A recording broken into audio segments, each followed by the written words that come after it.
If it's really your passion, it shouldn't be hard. Educate and also inspire people of what futures can be like. I fell in love with the drawing and the science. I learned to love the course. Focus on Filipino architecture. Considered really as the highest form of art. Architecture is not only design but also the planning process. We're actually designing the lifestyle of people. Help us redesign our landscape. I really love drafting. Hard work beats talent.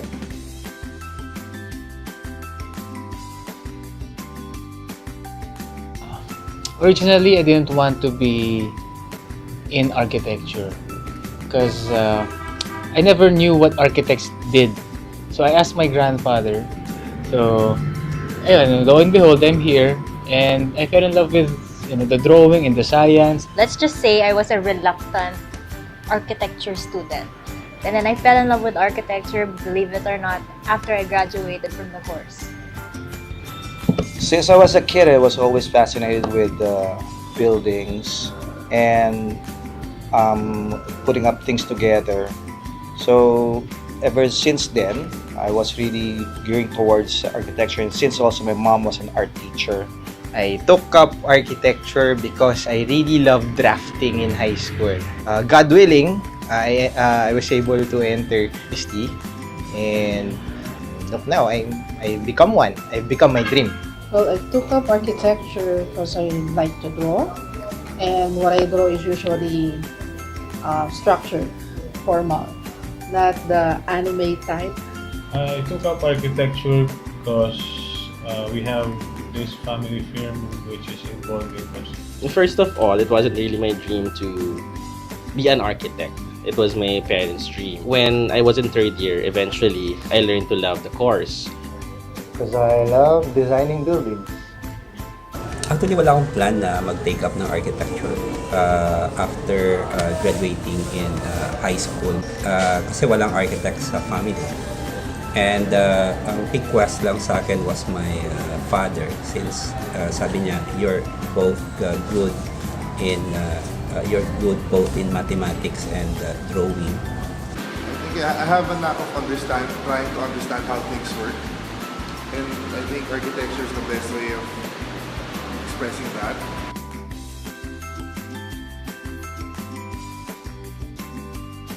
Considered really as the highest form of art, since it would last a long time, and the same time it also is a combination of art and science.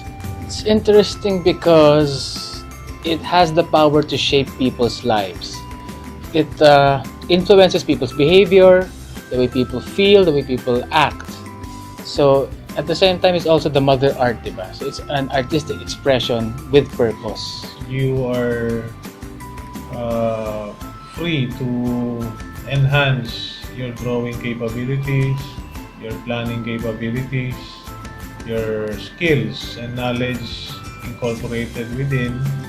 And also, architecture is not only design but also the planning process. There's a lot of reasons. For me, it's seeing plans or drawings on paper and physically the structure after. My advocacy is relevance over complexity. And that just means serving the client or serving the need of the society in order for you to actually have a positive impact without all the fluff, without all the frills, without all the excess. If it's service, it's service. My advocacy is always remember that when you're designing for people. And if it's for people, that's life. So you must be sure that your design is focused on your client and the end users. And now, actually focus on Filipino architecture, the least explored and least understood by even architects. The ancestral house na talaga unique sa atin. Unique yan sa atin.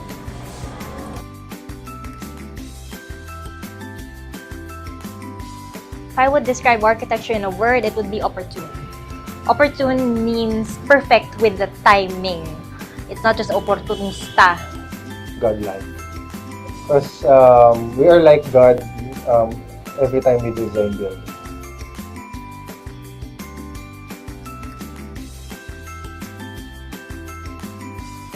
Architecture has a very big role in today's society, even way back, because architecture actually, we're not just designing structures, we're actually designing the lifestyle of people.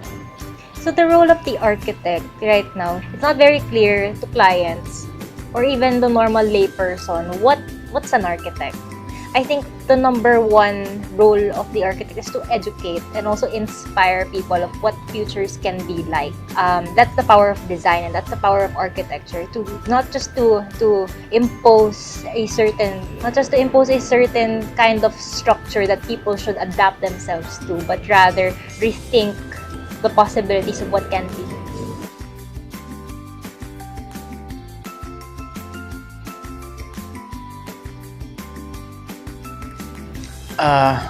Okay. My advice is you have to love what you do. Your heart should be in it, because if not, you'll fail one way or the other. Be passionate with what you do. Be passionate with what you believe in. If you think and if you feel that is the right way of doing it, you do that. Go for it. Help us redesign our landscape, and help the Philippines go up. Have a good sense of time management, and also you have the passion to be an architect in the future. Do not be afraid to take risks. Do not be afraid to create change, because that's the most beautiful part of architecture. Yeah. Hard work beats talent. Once nag-start na sila na talagang love din talaga nila, know how to appreciate yung beauty ng buildings. I'm sure they are in the right directions. Maraming opportunities, of course. Maraming opportunities na naghihintay sa kanila. Siguro dito sa atin sa Philippines, we need lang to consider na one of the main responsibility of an architect is to sustain our build culture. If it's really your passion, it shouldn't be hard. Really dream big and aim high and make their architecture dreams come true.